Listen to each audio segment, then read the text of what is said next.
नमस्कार दोस्तों, एक बार आप सभी का फिर से बहुत बहुत स्वागत है आपके अपने यूट्यूब चैनल डियर गुरुजी पर। सो गाइस, जितने लोग यहाँ पर जुड़ रहे हैं एक बार सभी लोग कमेंट करके जो है बता दीजिए आप सभी को मेरी आवाज़ जो है क्लियर आ रही नहीं आ रही है। उसके बाद जो क्लास को करते हैं स्टार्ट, ठीक है। हिंदी की और प्लस जीके की दोनों जो आपको यहाँ पर क्लासेस, दोनों जो चीज़ें आपको मिलने वाली हैं, कुछ हिंदी क्वेश्चन होंगे, कुछ आपको जीके क्वेश्चन मिलेंगे। तो इस क्लास को पूरा अंत तक देखिएगा। टेलीग्राम ग्रुप से नहीं जुड़े हैं, जुड़ जाए। इंस्टाग्राम पे नहीं फॉलो किया है, फॉलो कर लीजिए। इसके अलावा साथियों, मेरी जो क्लासेस हैं डेली बेसिस पर अनअकैडमी पर भी जो है चलती है, ठीक है। डेली 2 से 3 क्लास चल रही है, तो आप लोग वहाँ भी मेरी क्लासेस जो है ले सकते हैं। सिंपली आपको क्या करना है, अनअकैडमी का लर्निंग ऐप डाउनलोड करना है, गेट स्टार्टेड पर जो है क्लिक करना है, अपना नंबर डालना है और वहाँ पर आपको गोल चूज करना है UPPSC, ठीक है, या UPSSC जो आपको चूज करना है। और आप मुझे फॉलो कर सकते हैं, मृत्युंजय सवाल नाम से जो है मेरी आईडी है, तो आप लोग मुझे वहाँ फॉलो कर लीजिए और मेरी क्लासेस आप लोग जो है वहाँ पर जा करके ले सकते हैं, ठीक है। इसके अलावा साथियों, अगर आप लोग अनअकैडमी प्लस पे जुड़ना चाहते हैं तो प्लस पे जुड़ने के यही सारे बेनिफिट और फायदे हैं। प्लस पे जुड़ने मैंने आपको बता रखा है, ये कोड याद रखिएगा DAUG, इस कोड का यूज करके आप लोग अनअकैडमी प्लस पर जुड़ सकते हो। प्लस पर जुड़ने के बहुत सारे फायदे हैं, टेस्ट सीरीज हो गए, बैच कोर्सेज हो गए, ठीक है। काफ़ी सारे जो मिनी कोर्सेज हैं आपके हर हफ्ते जो है वहाँ पर नए स्टार्ट होते हैं, तो आप लोग इसको ज्वाइन कर सकते हैं। Lower pieces, RO UPSI PET लेखपाल, इन सारे जो बैच कोर्सेज में आप जुड़ सकते हैं। कोड हमारा सिंपल याद रखिएगा डियर गुरुजी, इस कोड का यूज करके आप लोग अनअकैडमी प्लस पर जो है जुड़ सकते हैं। तो चलिए धीरे धीरे लोग यहाँ पर देखिए जुड़ रहे हैं, सभी का स्वागत है, वेलकम है। स्टार्ट करते हैं भाई, थोड़ा सा समय दीजिए भाई।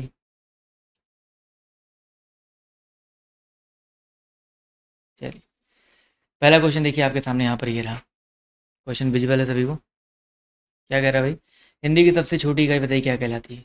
बढ़िया क्वेश्चन, सब लोग यहाँ पर जवाब जो देते हुए चलिएगा। हिंदी की सबसे छोटी इकाई जो है क्या कहलाती है। जितने लोग जुड़े हैं सभी लोग फटाफट जवाब जो देते हुए चलिएगा भाई। हिंदी की जो सबसे छोटी इकाई है वो आपकी वर्ड कहलाती है। क्या कहलाती है आपकी, वर्ड कहलाती है। तो बी ऑप्शन आते हैं यहाँ पर जो है करेक्ट हो जाएगा, ठीक है। अगला क्वेश्चन देखिए आपसे, देखो हिंदी की सबसे छोटी इकाई वर्ड कहलाती है, क्योंकि और जो वर्ड होते हैं याद रखिएगा इनके टुकड़े नहीं किए जा सकते हैं, ठीक है। स्वर बिना 2 प्रकार के होते हैं, स्वर और व्यंजन, सभी को पता है। स्वर आपके 11 होते हैं, व्यंजन आपके 33 होते हैं, ये चीज़ याद रखिएगा। अगला क्वेश्चन है, तपस्वी शब्द का स्त्रीलिंग बताइए क्या हो जाएगा भाई। बढ़िया क्वेश्चन है, सब लोग बताते हुए चलेंगे भाई। तपस्वी शब्द का स्त्रीलिंग बताइए क्या हो जाएगा भाई। चलिए, सब लोग जवाब जो देते हुए चलेंगे। इस प्रश्न का जो सही उत्तर आपका क्या हो सकता है भाई। तपस्वी का तपस्विनी होता है, बिल्कुल सही बात है। ए ऑप्शन जो तपस्विनी दिया गया यहाँ पर ये करेक्ट हो जाएगा, ठीक है। जितने साथियों ने यहाँ पर जवाब दिया ऑप्शन नंबर ए वाला, वो लोग साथियों यहाँ पर जो है बिल्कुल करेक्ट हो जाएंगे। क्लियर है। चलिए, अगला क्वेश्चन देखिए आपसे यहाँ पर क्या पूछा गया, ध्यान से देखिएगा और सब लोग यहाँ पर जवाब जो देने का प्रयास कीजिएगा। देखते हैं कितने लोग यहाँ पर जो है सही जवाब देते हैं भाई। आचार्य शब्द का पुल्लिंग बताइए क्या हो जाएगा। आचार्य शब्द का पुल्लिंग बताइए क्या हो जाएगा भाई। देखते हैं कितने लोग यहाँ पर जो है सही जवाब देते हैं। आचार्य शब्द दिया गया है तो इसका पुल्लिंग आचार्य होता है, बिल्कुल सही बात है। तो ऑप्शन नंबर साथियों बी वाला, ठीक है। जितने भी साथी यहाँ पर बी जवाब दे रहे हैं वो लोग यहाँ पर करेक्ट हो जाएंगे। अगला क्वेश्चन है, पुस्तक रखी है, इसमें एक वचन बताइए क्या हो जाएगा भाई। पुस्तक रखी है, इसमें बताइए वचन बताइए क्या हो जाएगा। देखते हैं कितने लोग यहाँ पर जो है सही जवाब जो देते हैं भाई। देखिए, पुस्तक रखी है, देखो पुस्तक एक ही पुस्तक रखी है, ऑब्वियसली बात है। पुस्तक रखी है नहीं, ये पुस्तकें रखी हैं, ऐसे भी नहीं लिखा है। पुस्तक रखी है सिंपल सा है, तो एक वचन में आ जाएगा। तो जितने यहाँ पर जवाब दिया है ऑप्शन नंबर ए वाला साथियों, वो लोग यहाँ पर बिल्कुल करेक्ट हो जाएंगे। क्लियर है भाई। चलिए भाई, अगला क्वेश्चन देखिए आपसे यहाँ पर क्या पूछा गया, ध्यान से देखिएगा और सब लोग यहाँ पर जवाब जो देने का प्रयास कीजिएगा। पूछा गया साथियों, शिक्षक ने पाठ पढ़ाया, किस कारक का यूज किया गया भाई। शिक्षक ने पाठ पढ़ाया, तो कर्ता ने कार्य किया है, तो बिल्कुल सही बात है। यहाँ पर शिक्षक ने, तो आपका कर्ता कारक हो जाएगा। जितने लोग यहाँ पर साथियों बी जवाब दे रहे हैं वो लोग साथियों यहाँ पर जो है बिल्कुल करेक्ट हो जाएंगे, ठीक है। बिल्कुल सही बात है। अगला क्वेश्चन है, पुरुषवाचक सर्वनाम के कितने भेद होते हैं भाई। पुरुषवाचक सर्वनाम के टोटल भेद कितने होते हैं, इसका जवाब जो देते हुए चलेंगे भाई। इसका जो सही उत्तर आपका क्या हो जाएगा। पुरुषवाचक सर्वनाम के टोटल साथियों 3 भेद होते हैं। कौन कौन से 3 भेद होते हैं, एक उत्तम पुरुष होता है, एक मध्यम पुरुष होता है, एक आपका अन्य पुरुष होता है। तो 3 भेद साथियों याद रखिएगा। ऑप्शन नंबर साथियों ए वाला यहाँ पर जो है करेक्ट हो जाएगा, ठीक है। चलिए, अगला क्वेश्चन देखिए आपसे यहाँ पर क्या पूछा गया, ध्यान से देखिएगा और सब लोग यहाँ पर जवाब जो देने का प्रयास कीजिएगा। पूछा गया बच्चा, विशेषण के मुख्यतः कितने भेद होते हैं भाई। विशेषण के मुख्यतः कितने भेद होते हैं, इसका जो सही उत्तर आपका क्या हो जाएगा भाई। विशेषण शब्द दिया गया है, इसके मुख्यतः जो भेदों की संख्या है आप साथियों याद रखिएगा। इसके मुख्यतः भेद आपके 4 होते हैं। कितने होते हैं भाई आपके 4 होते हैं। तो जितने ने यहाँ पर जवाब दिया साथियों आपके 4 कौन कौन से होते हैं। गुणवाचक, देखो याद रख लो भाई, गुणवाचक होता है, संख्यावाचक होता है, प्लस आपका परिमाणवाचक होता है, ठीक है। गुणवाचक, संख्यावाचक, परिमाणवाचक होता है। इसके अलावा आपका सार्वनामिक विशेषण होता है, एक बहुत इंपॉर्टेंट सार्वनामिक, ये इतने याद रखिएगा। ये 4 प्रकार के विशेषण होते हैं, तो बी ऑप्शन यहाँ पर करेक्ट हो जाएगा। निम्नलिखित में से कौन सा विशेषण नहीं है भाई? विशेषण जो है आपका कौन सा नहीं है, इसका जवाब जो देते हुए चलिएगा। इसका तो सही उत्तर आपका क्या हो जाएगा भाई? चलिए देखते हैं कितने लोग यहाँ पर जो है सही जवाब देते हैं भाई। विशेषण पथरीला, नमकीन, बर्फीला, नमक। तो क्वेश्चन नंबर 8 की अगर हम बात करते हैं तो 8 का जो सही उत्तर आपका हो जाएगा भाई, नमक शब्द की बात करते हैं तो ये जो आपका विशेषण नहीं है। नमक शब्द की अगर हम बात करते हैं बच्चा तो आपका ये विशेषण नहीं है, तो ऑप्शन नंबर डी वाला साथियों यहाँ पर जो है करेक्ट हो जाएगा, ठीक है। चलिए, किसी कार्य के करने या होने का बोध कराने वाले शब्द क्या कहलाते हैं भाई? किसी कार्य के करने या होने का बोध कराने वाले जो शब्द है आपके क्या कहलाते हैं? सभी लोग जवाब जो देते हुए चलिएगा।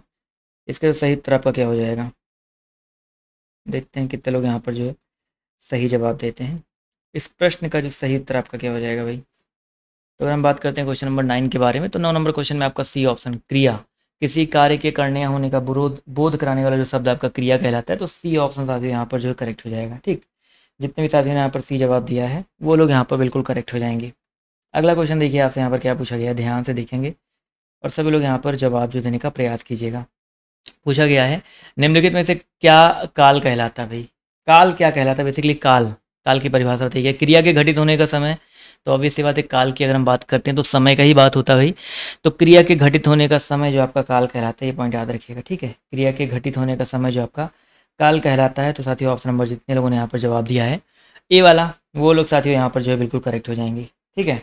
चलिए अगला क्वेश्चन देखिए आपसे यहाँ पर क्या पूछा गया, ध्यान से देखिएगा और सब लोग यहाँ पर जवाब जो देने का प्रयास कीजिएगा। देखते हैं कितने लोग सही जवाब देते हैं भाई। संस्कृत भाषा से हिंदी भाषा में बिना परिवर्तन के प्रयुक्त होने वाले शब्द बताइए क्या कहलाते हैं भाई? चलिए इसका जवाब जो देते चलेंगे, इसका तो सही उत्तर आपका क्या हो जाएगा? देखते हैं कितने लोग यहाँ पर सही जवाब देते हैं भाई।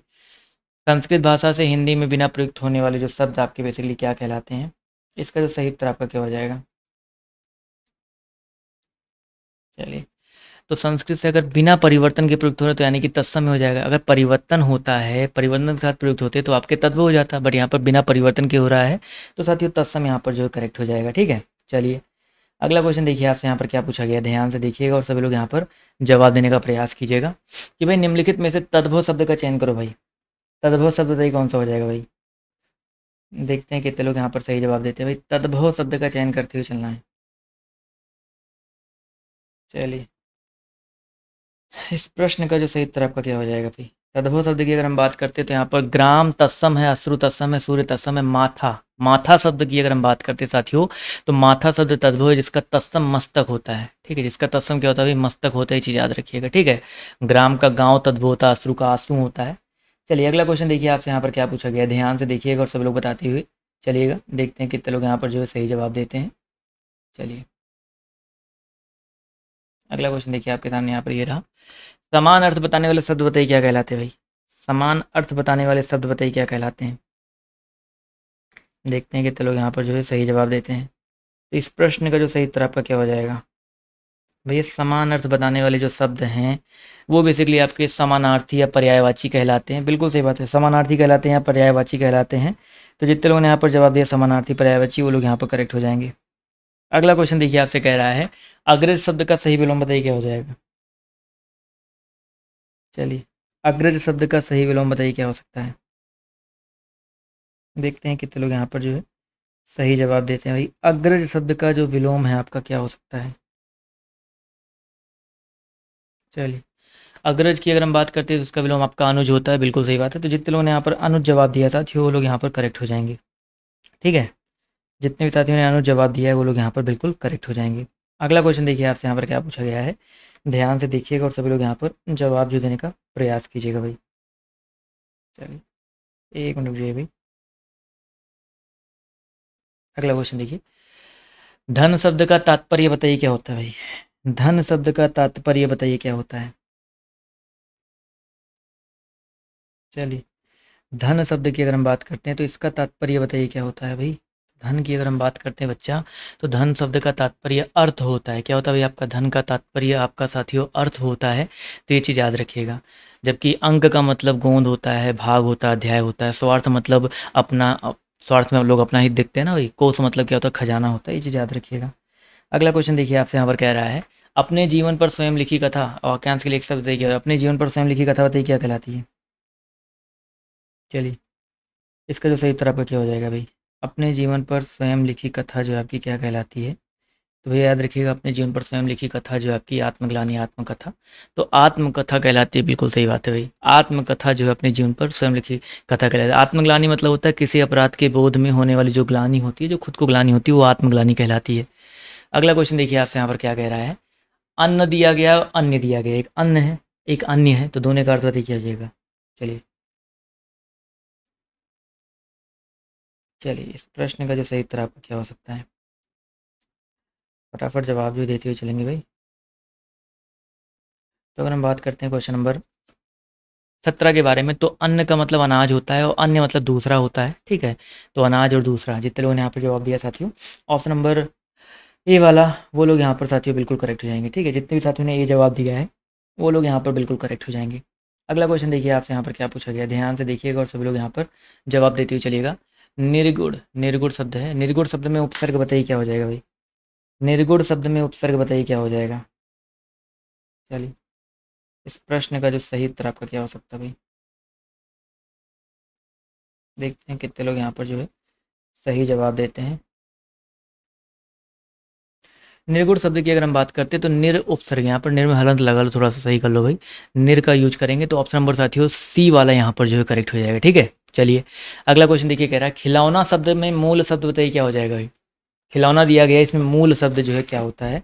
तो खिलौने की अगर हम बात करते हैं तो बच्चा, खिलौना में मूल शब्द आपका खेल होता है। ये चीज़ बहुत इंपॉर्टेंट याद रखिएगा, खेल आपका मूल शब्द होता है। तो ऑप्शन नंबर साथियों बी वाला यहाँ पर जो है करेक्ट हो जाएगा, ठीक है। चलिए, अगला क्वेश्चन है, स्वर संधि में किसका मेल होता है भाई। स्वर संधि में मेल किसका होता है, इसका जवाब जो देते हुए चलेंगे। इसका जो सही उत्तर आपका क्या हो जाएगा। चलिए, बिल्कुल सही बात है भाई, स्वर संधि की अगर हम बात करते हैं तो स्वर संधि भाई स्वरों का मेल होगा, ऑब्वियस ही बात है। व्यंजन में व्यंजन और स्वर का मेल होता है, व्यंजन प्लस व्यंजन होता है, कुछ भी हो सकता है, बट स्वर में स्वर का ही मेल होता है, ये चीज़ याद रखिएगा। अगला क्वेश्चन देखिए आपसे यहाँ पर क्या पूछा गया, ध्यान से देखिएगा भाई। अगला क्वेश्चन है, उन्होंने कहाँ जाना है, इस वाक्य में किस प्रकार की अशुद्धि है भाई। उन्होंने कहाँ जाना है, इसमें अशुद्धि बताइए। देखिए, उन्होंने के स्थान में उन्हें कहाँ जाना है, ये होना चाहिए था ना। तो यहाँ पर अगर अशुद्धि की बात करते तो ये कैसा है, उन्होंने क्या है भाई, सर्वनाम है, तो कह सकते हैं यहाँ पर सर्वनाम संबंधी अशुद्धि है। तो जितने लोगों ने यहाँ पर जवाब दिया ऑप्शन नंबर ए वाला, वो लोग यहाँ पर बिल्कुल करेक्ट हो जाएंगे भाई। क्लियर है भाई, बिल्कुल सही बात है। तो ऑप्शन नंबर साथियों यहाँ पर ए जितने लोगों ने जवाब दिया करेक्ट हो जाएंगे। चलिए, तो यहाँ पर हो जाए। अगला क्वेश्चन देखिए, कह रहा है कि समासिक पदों को तोड़ना क्या कहलाता है भाई। समासिक पदों को तोड़ना जो आपका क्या कहलाता है, सब लोग बताते हुए चलेंगे भाई। इस प्रश्न का जो सही उत्तर आपका क्या हो जाएगा भाई।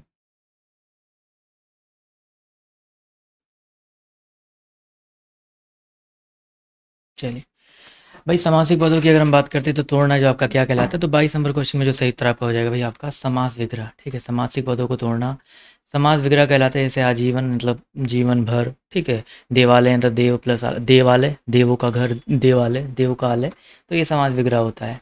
कर्मवाच्य में प्रधानता बताइए किसकी होगी भाई। इसी इजी क्वेश्चन है, सब लोग बताते हुए चलेंगे भाई। कर्मवाच्य में जो प्रधानता आपकी किसकी होती है, सब लोग बताते हुए चलिएगा।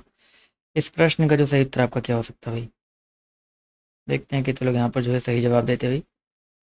कर्मवाच्य की अगर हम बात करते हैं, ऑब्वियस सी बात है भाई, कर्म की प्रधानता होगी, तो जितने लोग यहाँ पर कर्म जवाब दिया है वो लोग यहाँ पर बिल्कुल करेक्ट हो जाएंगे। क्लियर है। अगला क्वेश्चन देखिए, आपसे कह रहा है कि जिन शब्दों में लिंग वचन कारक आदि की कार कोई परिवर्तन नहीं होता वो क्या कहलाते हैं भाई। चलिए, इस प्रश्न का जो सही उत्तर आपका क्या हो जाएगा भाई, सभी लोग जवाब जो देते हुए चलिएगा। जिन शब्दों में लिंग वचन कारक आदि के कार जो है बेसिकली आपका कोई भी जो है बेसिकली परिवर्तन नहीं होता है, वो यहाँ पर क्या हो जाएगा भाई। चलिए, इस प्रश्न का जो सही उत्तर आपका क्या हो सकता है, देखते हैं भाई। तो भैया यहाँ पर अगर देखते हैं भाई, कोई परिवर्तन नहीं हो रहा तो बेसिकली अव्यय कहलाएंगे, अव्यय शब्द या अविकारी शब्द कहलाते हैं। तो ऑप्शन नंबर सी वाला साथ यहाँ पर जो करेक्ट हो जाएगा, ठीक है। अगला क्वेश्चन देखिए, आपसे यहाँ पर क्या पूछा गया है कि एक पंथ दो काज, इस लोकोक्ति का अर्थ बताइए क्या हो जाएगा भाई। एक पंथ दो काज, इस लोकोक्ति का अर्थ बताइए क्या हो जाएगा भाई। चलिए, फटाफट जवाब जो देते चलेंगे भाई। एक पंथ दो काज का मतलब होता है भाई एक ही काम पर दो से लाभ होना, ठीक है, एक ही काम पर दो से लाभ होना। तो जितने यहाँ पर जवाब दिया साथी ऑप्शन नंबर डी वाला, वो लोग यहाँ पर बिल्कुल करेक्ट हो जाएंगे भाई। अगला क्वेश्चन देखिए आपसे यहाँ पर क्या पूछा गया है, ध्यान देखिएगा। निम्नलिखित में से कौन सी नदी युग्म, देखिए यहाँ पर कह रहा है निम्नलिखित में से कौन सी नदी युग्म की नदी जो है यमुना नदी की सहायक नदी भाई, कौन सी नदी जो है यमुना नदी की सहायक नदी है। बहुत इंपॉर्टेंट, चारों ऑप्शन देखिए और सब लोग बताते हुए चलेगा भाई। चलिए फटाफट जवाब जो है देते हुए चलिएगा। इस प्रश्न का जो सही उत्तर आपका क्या हो सकता है भाई। चलिए इस प्रश्न का जो सही उत्तर आपका क्या हो जाएगा भाई, एक कल्याणी नदी, ठीक है। कल्याणी नदी की अगर हम बात करते साथियों, ये यमुना नदी की सहायक नदी नहीं है, बिल्कुल सही बात है, ये नहीं है। गोमती नदी हो गया, सॉरी यहाँ पर केन हो गया, बेतवा हो गया, चंबल हो गया, ये सब इसके जो है बेसिकली यमुना नदी की सहायक नदी है। बट कल्याणी नदी की बात करते ये जो है यमुना की सहायक नदी जो है नहीं है, ये चीज़ याद रखिएगा। अशोक स्तंभ में उत्कीर्ण हुए शेर के मुख, जिसे भारत सरकार द्वारा राष्ट्रीय प्रतीक के रूप में अपनाया गया है, डॉट डॉट डॉट के संग्रहालय में संरक्षित है। क्वेश्चन नंबर 52 है, सब लोग बताते हुए चलिएगा। इसका सही उत्तर आपका क्या हो जाएगा भाई। चलिए क्वेश्चन नंबर 52 सभी लोग फटाफट बताते हुए चलिएगा।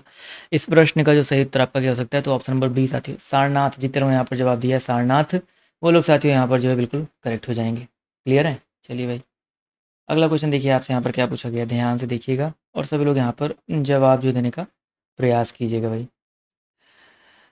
तीसरी बौद्ध परिषद किस शहर में आयोजित की गई थी भाई। तीसरी बौद्ध परिषद जो आपका किस शहर में आयोजित किया गया था, इसका जवाब जो देते हुए चलेंगे। इसका जो सही उत्तर आपका क्या हो जाएगा।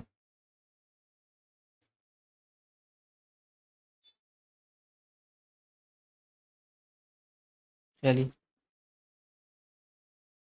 तीसरी बौद्ध परिषद की अगर हम बात करते हैं तो बच्चे याद रखिएगा ये आपका जो है पाटलिपुत्र में, कहाँ पे भाई, पाटलिपुत्र में बेसिकली आयोजित किया गया था। जितने लोगों ने यहाँ पर पाटलिपुत्र जवाब दिया है वो साथ ही यहाँ पर जो है बिल्कुल करेक्ट हो जाएंगे। क्लियर। चलिए अगला क्वेश्चन देखिए आपसे यहाँ पर देखो, चार बौद्ध जो है संगीतियाँ हुई थी, ठीक है। जो तीसरा वाला होता है आपका ये पाटलिपुत्र में होता है, ये पॉइंट याद रखिएगा। इसकी अध्यक्षता जो है मोगलीपुत्र तिस्स ने किया था, ये भी याद रखिएगा। भारतीय रिजर्व बैंक की स्थापना जो किस वर्ष हुई थी भाई। भारतीय रिजर्व बैंक की स्थापना जो आपकी किस वर्ष हुई थी। चलिए सब लोग बताते हुए चलिएगा। इस प्रश्न का जो सही उत्तर आपका क्या हो जाएगा भाई। अगर हम बात करते हैं भाई भारतीय रिजर्व बैंक के बारे में, तो इसकी स्थापना जो बेसिकली आपकी कब हुआ था, तो ऑप्शन नंबर बी साथियों यहाँ पर जो करेक्ट हो जाएगा। क्लियर है भाई। जितना यहाँ पर जवाब दिया ऑप्शन नंबर बी वाला, वो लोग यहाँ पर बिल्कुल करेक्ट हो जाएंगे भाई। चलिए अगला क्वेश्चन देखिए आपसे यहाँ पर कह रहा है देखो 1935 में इसकी स्थापना 1 अप्रैल 1935 ईस्वी में हुई। तो कई सारे क्वेश्चन आपके यहाँ पर बनते हैं, ठीक है। इसकी स्थापना जब हुई थी तो इसकी स्थापना जो कोलकाता में, इसका मुख्यालय जो कोलकाता बनाया गया था। बाद में 1937 में इसका जो मुख्यालय है मुख्य रूप से स्थायी रूप से जो है मुंबई को कर दिया गया। 1949 में जो इसका राष्ट्रीयकरण हुआ था, ये चीज़ें याद रखिएगा। इसी को केंद्रीय बैंक बोलते हैं, बैंकों का बैंक भी इसको बोला जाता है। तो बी ऑप्शन साथियों यहाँ पर करेक्ट हो जाएगा। चेमनचेरी कुन्ही रमण नायर निम्नलिखित में से किस नृत्य के नर्तक हैं भाई। चलिए क्वेश्चन नंबर आपके यहाँ पर 55 दिया गया है, किस नृत्य के नर्तक हैं, सब लोग बताते हुए चलेंगे भाई। चलिए इस प्रश्न का जो सही उत्तर आपका क्या हो जाएगा भाई।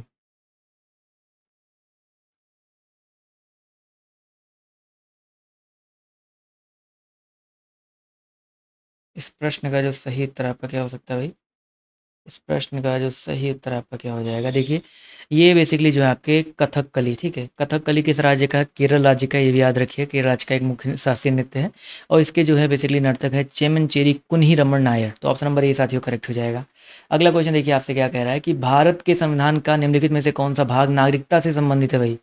नागरिकता से संबंधित भाग बताइए यहाँ पर कौन सा हो जाएगा, कौन सा पार्ट जो आपका नागरिकता से संबंधित है। तो भैया नागरिकता मैंने कई बार आपको पढ़ाया था। अनुच्छेद नंबर भाग नंबर आपका 2, अनुच्छेद की बात करते हैं 5 से 11 तक का, ठीक है। नागरिकता से संबंधित है तो ऑप्शन नंबर साथ यहाँ पर बी वाला यहाँ पर जो है करेक्ट हो जाएगा, ठीक है। चलिए अगला क्वेश्चन देखिए आपसे यहाँ पर क्या पूछा गया है, ध्यान से देखिएगा और सभी लोग यहाँ पर जवाब जो है देते हुए चलिएगा भाई। चलिए अगला क्वेश्चन देखिए आपसे यहाँ पर क्या पूछा गया, ध्यान से देखिएगा भाई। भारत के संविधान के अनुच्छेद यहाँ पर देखिए और सभी लोग बताते हुए चलिएगा भाई।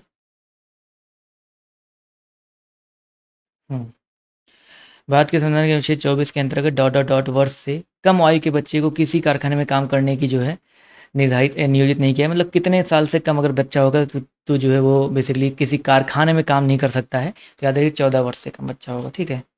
जितने यहाँ पर जवाब दिया 14 वर्ष से कम, वो लोग यहाँ पर बिल्कुल करेक्ट हो जाएंगे भाई। अगला क्वेश्चन देखिए आपसे यहाँ पर क्या पूछा गया, ध्यान से देखिएगा और सभी लोग यहाँ पर जवाब जो देने का प्रयास कीजिएगा भाई, ध्यान से देखिए। एक मिनट रुकिए। भारत के संविधान का निम्नलिखित में से कौन सा अनुच्छेद राष्ट्रपति के चुनाव की प्रक्रिया से संबंधित है भाई, राष्ट्रपति के चुनाव की प्रक्रिया से जो संबंधित है भाई, इस प्रश्न का जो सही उत्तर आपका क्या हो जाएगा, देखते हैं कितने लोग यहाँ पर सही जवाब देते हैं भाई।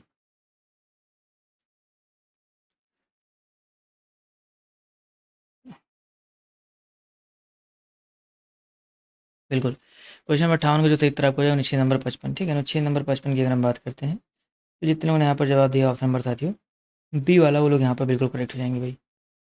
चलिए भाई, अगला क्वेश्चन देखिए आपसे यहाँ पर क्या पूछा गया है, ध्यान से देखिएगा और सब लोग बताते हुए चलिएगा। निम्नलिखित में से कौन भारत में पहली लोकसभा के उपसभापति थे भाई, उपसभापति जो आपके कौन थे, सब लोग बताते हुए चलिएगा भाई। देखते हैं कितने लोग यहाँ पर जो है सही जवाब देते हैं भाई।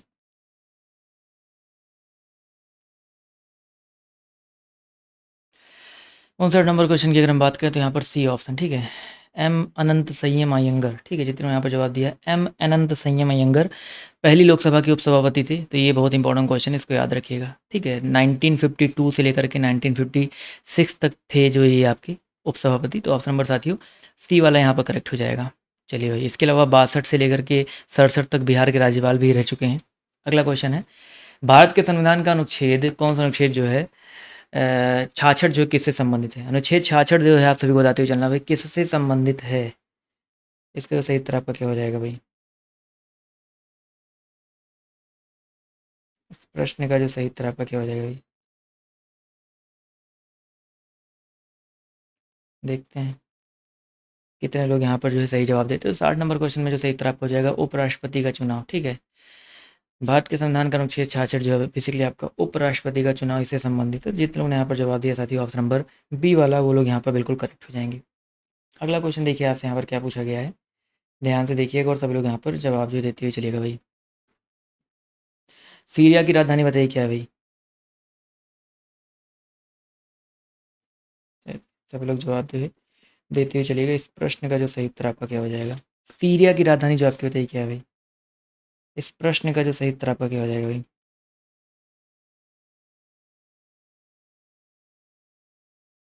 चलिए 61 नंबर क्वेश्चन की अगर हम बात करते हैं तो यहाँ पर दमिश्क, ठीक है, जितने लोगों ने यहाँ पर जवाब दिया है दमिश्क, वो लोग यहाँ पर जो है बिल्कुल करेक्ट हो जाएंगे। चलिए भाई, अगला क्वेश्चन देखिए आपसे यहाँ पर क्या कह रहा है, म्यांमार की मुद्रा निम्नलिखित में से कौन सी है भाई, म्यांमार की मुद्रा फटाफट बताते हुए चलिएगा कौन सी है, फटाफट जवाब जो देते हुए चलिएगा। म्यांमार की मुद्रा की बात करते हैं तो यहाँ पर देखिए क्यात, क्यात जो है बेसिकली म्यांमार की आधिकारिक मुद्रा है। तो ऑप्शन नंबर साथियों ए वाला जो है बिल्कुल करेक्ट है। नायरा जो है नाइजीरिया की है, नायरा जो दिया गया आपका नाइजीरिया की मुद्रा है, ये पॉइंट याद रखिएगा। रियाल ईरान की मुद्रा है, क्रोन की बात करते हैं तो नॉर्वे की मुद्रा है, ये नॉर्वे की आधिकारिक मुद्रा है, ये पॉइंट याद रखेंगे। अगला क्वेश्चन देखिए आपसे यहाँ पर क्या पूछा गया, ध्यान से देखिएगा और सब लोग बताते हुए चलिएगा। अफ्रीका महाद्वीप का सबसे अधिक आबादी वाला देश निम्नलिखित में से कौन सा भाई, अफ्रीका महाद्वीप का सबसे अधिक आबादी वाला देश जो आपका कौन सा है, 63 है। सभी लोग इसका जवाब जो देते हुए चलेंगे। इसका जो सही उत्तर आपका क्या हो जाएगा भाई, अफ्रीका की अगर हम बात करते हैं तो बी ऑप्शन नाइजीरिया, बहुत इंपॉर्टेंट है भाई। अफ्रीका महाद्वीप का सबसे जो कह सकते हैं अधिक आबादी वाला देश आपका नाइजीरिया है। तो ऑप्शन नंबर बी साथियों यहाँ पर करेक्ट हो जाएगा। अगला क्वेश्चन देखिए, कह रहा है कि उत्तरी अमेरिका के निम्नलिखित देशों में से कौन से देश में वन भूमि का क्षेत्रफल उसके कुल भूमि के प्रतिशत के रूप में जो उत्तरी अमेरिका क्षेत्र में सबसे अधिक है भाई। क्वेश्चन आपके यहाँ पर देखिए दिया गया है 64, इसका जवाब जो देते हुए चलिएगा। तो 64 का जो सही उत्तर आपका क्या है भाई, कनाडा। ठीक है, उत्तर अमेरिका में जो है कौन सा देश जो वन भूमि का क्षेत्रफल उसके कुल भूमि के प्रतिशत के रूप में जो उत्तरी अमेरिका के क्षेत्र में सबसे अधिक है, तो कनाडा साथियों यहाँ पर जो है करेक्ट हो जाएगा। ठीक है, एक ऑप्शन नहीं दिख रहा, थोड़ा ज़्यादा नीचे आ गया है जमैका लिखा, बट यहाँ पर बी ऑप्शन तरीके से कनाडा करेक्ट हो जाएगा। निम्नलिखित में से कौन सी नदी बंगाल की खाड़ी में नहीं गिरती है भाई, कौन सी नदी जो आपकी बंगाल की खाड़ी में नहीं गिरती है, इसका जो सही उत्तर आपका क्या हो जाएगा भाई। चलिए सभी लोग बताते हुए चलिएगा। तो बंगाल की खाड़ी में जो आपका नहीं गिरता है नर्मदा नदी, नर्मदा नदी की बात करते हैं तो बंगाल की खाड़ी में नहीं गिरती है, अरब सागर में स्थित खंबात की खाड़ी में गिरता है। तो ऑप्शन नंबर साथियों यहाँ पर ए जो है करेक्ट हो जाएगा। मानवाधिकार कार्यकर्ता कृति भारती किस सामाजिक बुराई के विरुद्ध लड़ी थी भाई, लड़ाई में सम्मिलित थी? इसका सही उत्तर आपका क्या हो जाएगा? क्वेश्चन नंबर आप यहाँ पर देख सकते हैं, छाछड़ दिया गया है। इस प्रश्न का जो सही उत्तर आपका क्या हो जाएगा भाई? छाछड़ का जो सही उत्तर आपका हो जाएगा बाल विवाह। ठीक है, जितने लोगों ने यहाँ पर बाल विवाह जवाब दिया है वो लोग साथियों यहाँ पर जो है बिल्कुल करेक्ट हो जाएंगे। क्लियर है? चलिए भाई, भारत और पाकिस्तान के बीच किस वर्ष शिमला समझौते पर हस्ताक्षर किया गया था भाई? भारत और पाकिस्तान के बीच जो है किस वर्ष शिमला समझौते पर हस्ताक्षर किया गया था? 67 का जो सही उत्तर आपका क्या हो जाएगा भाई? 1972, 2 जुलाई 1972 ईस्वी में जो है भारतीय प्रधानमंत्री इंदिरा गांधी तथा पाकिस्तानी राष्ट्रपति जुल्फिकार अली भुट्टो के बीच जो है शिमला समझौते पर हस्ताक्षर हुआ था। तो बी ऑप्शन साथियों यहाँ पर जो है करेक्ट हो जाएगा। ठीक है, चलिए, खून में कुछ कोशिकाओं की उपस्थिति के कारण जो है रक्त के थक्के का गठन होता है, इन कोशिकाओं को क्या कहा जाता है भाई? चलिए, इसका जो सही उत्तर आपका क्या हो जाएगा भाई? खून में कुछ कोशिकाओं की उपस्थिति के कारण जो है रक्त के थक्के का गठन होता है, इन कोशिकाओं को जो है क्या कहा जाता है? तो थ्रोम्बोसाइट्स कहते हैं। इन कोशिकाओं को क्या कहते हैं भाई? थ्रोम्बोसाइट कहते हैं। तो जितने लोगों ने यहाँ पर जवाब दिया साथियों ऑप्शन नंबर डी वाला, वो लोग साथियों यहाँ पर जो है बिल्कुल करेक्ट हो जाएंगे। ठीक है, जितने भी साथियों ने डी जवाब दिया है वो लोग यहाँ पर जो है बिल्कुल करेक्ट हो जाएंगे। अगला क्वेश्चन है, जीवित प्राणियों में निषेचन के दौरान नर और मादा गैमेट का संलयन एक कोशिका बनाने के लिए होता है, जिसे क्या कहा जाता है भाई? क्वेश्चन नंबर 69 है, सभी लोग बताते हुए चलिएगा। जीवित प्राणियों में निषेचन के दौरान नर और मादा गैमेट का संलयन एक कोशिका बनाने के लिए होता है। तो याद रखिए भाई, यहाँ पर युग्मज जो है करेक्ट हो जाएगा। ठीक है, जिससे युग्मज बोलते हैं। तो जितने लोग यहाँ पर जवाब दिया साथियों युग्मज, वो लोग यहाँ पर बिल्कुल करेक्ट हो जाएंगे। ठीक है, युग्मज। अगला क्वेश्चन है, आराम करने वाले व्यक्ति की नाड़ी की दर आमतौर पर कितने प्रति मिनट होता है भाई? प्रति मिनट जो है कितने धड़कन के बीच में होता है? तो जो आराम करने वाले व्यक्ति होते हैं 72 से 80 होता है। ठीक है, 72 से 80 होता है। 60 धड़कन प्रति मिनट से अधिक होने पर जो है मतलब ये मान के चलिए भाई 100 जो धड़कन प्रति मिनट है उससे अधिक नहीं होना चाहिए। तो ऑप्शन नंबर, जब दौड़ेगे कूदोगे भागोगे उससे तो अधिक हो ही जाएगा, बट जो नॉर्मल आराम करने वाले होते हैं उनका 72 से 80 के बीच में होता है। अगला क्वेश्चन देखिए आपसे यहाँ पर क्या पूछा गया है कि एक बार ढाले जाने के बाद गर्म करके नर्म नहीं किए जा सकने वाले प्लास्टिक क्या कहलाते हैं भाई? यानी कि ऐसे प्लास्टिक जो पहले गर्म किया जाए, गर्म करने के बाद कठोर हो जाते हैं, कठोर करने के बाद उनको जो है बेसिकली नर्म नहीं कर सकते हो, ऐसे प्लास्टिक जो क्या कहलाते हैं? तो याद रखिए थर्मोसेटिंग कहलाते हैं। क्या कहलाते हैं भाई आपके? थर्मोसेटिंग प्लास्टिक कहलाते हैं। तो ऑप्शन नंबर साथियों डी जो है यहाँ पर करेक्ट हो जाएगा। ठीक है, थर्मोसेटिंग प्लास्टिक कहलाते हैं। तो डी ऑप्शन यहाँ पर जो है बिल्कुल करेक्ट हो जाएगा। क्लियर है? चलिए, एक वयस्क इंसान सामान्य रूप से 24 घंटे में लगभग 1 से कितने लीटर जो है मूत्र विसर्जित करता है भाई? एक सामान्य जो वयस्क इंसान होता है सामान्य रूप से जो है एक 24 घंटे में जो है 1.8 लीटर मूत्र का जो है विसर्जन करता है। तो डी ऑप्शन साथियों यहाँ पर जो है करेक्ट हो जाएगा। ठीक है, 95% जिसमें आप सभी को पता है मूत्र में जल होता है, 2% जो है आपका लवण होता है, 2.7% यूरिया होता है, 0.3% जो आपका यूरिक अम्ल होता है। ठीक है, चलिए भाई, कभी कभी एक पेपर में क्वेश्चन बनता है कि मूत्र का जो रंग है कभी कभी हल्का पीला क्यों होता है? तो उसमें एक वर्णक होता है यूरोक्रोम, उस वर्णक की वजह से जो है कभी कभी मूत्र का रंग जो है बेसिकली पीले, हल्के पीले कलर का होता है। मूत्र का पीएच मान के पेपर में आता है भाई, तो मूत्र अम्लीय होता है, इसका पीएच मान 6 होता है। ठीक है, बिल्कुल। अगला क्वेश्चन देखिए आपसे यहाँ पर क्या कह रहा है, ध्यान से देखिएगा और सभी लोग यहाँ पर जवाब देने का प्रयास कीजिएगा, छोड़ दीजिए। 1943 में विटामिन की का आविष्कार के लिए किसको नोबेल पुरस्कार किया गया था? मैंने आपको अभी कुछ दिन पहले बताया था विटामिन की का आविष्कार किसने किया था। नोबेल पुरस्कार जो है किसको मिल चुका है इसके लिए? इसका जवाब जो देते चलेंगे भाई 74 का जो सही उत्तर आपका क्या हो जाएगा भाई? विटामिन के की खोज जो है एडवर्ड डोइजी और हेनरिक डैम। ठीक है, डोइजी और हेनरिक डैम, पूरा नाम था एडवर्ड डोइजी और हेनरिक डैम, इन्होंने जो है मिलकर किया था। इनको जो है 1943 में नोबेल पुरस्कार मिला था विटामिन के की खोज के लिए। तो बिल्कुल सही बात है। इसका रासायनिक नाम क्या है? नेथोक्विनोन। ठीक है, या फिलोक्विनोन बोलते हैं इसको, इसका रासायनिक नाम है। तो ऑप्शन नंबर साथियों डी बी वाला यहाँ पर जो है करेक्ट हो जाएगा। इनसाइड आईबी एंड रॉ the rolling stone that gathered moss, इस पुस्तक के लेखक होते हैं, एक पुस्तक आपके पेपर में भाई 100% आता ही आता है, तो इस पुस्तक के लेखक होते हैं कौन है? इनसाइड आईबी एंड रॉ the rolling stone that gathered moss, इसके लेखक जो आपके बेसिकली कौन है? तो भैया इसके लेखक जो आपके के शंकरन नायर है। कौन है भैया? इसके लेखक के शंकरन नायर हैं। तो ऑप्शन नंबर सी वाला साथियों जितने लोग यहाँ पर जवाब दिए हैं वो लोग यहाँ पर जो है बिल्कुल करेक्ट हो जाएंगे। ठीक है, बहुत ही अच्छी बात है। एक और क्लास जो आप सभी की अगली क्लास में आप लोग फटाफट आ जाइएगा। लिंक मैंने नीचे कमेंट बॉक्स में और डिस्क्रिप्शन बॉक्स में मैंने पिन किया हुआ है, तो उस लिंक पर क्लिक करके अगली वाली क्लास में जो आप सभी लोग आ सकते हैं। तो मिलते हैं आप सभी से नेक्स्ट वीडियो में। अभी के लिए बाय बाय, टेक केयर। ये वाली क्लास कैसे लगी कमेंट करके जो है आप बता सकते हैं। तो अभी के लिए बाय बाय, टेक केयर, जय हिंद, जय भारत। धन्यवाद आप सभी का इस सेशन में जुड़ने के लिए।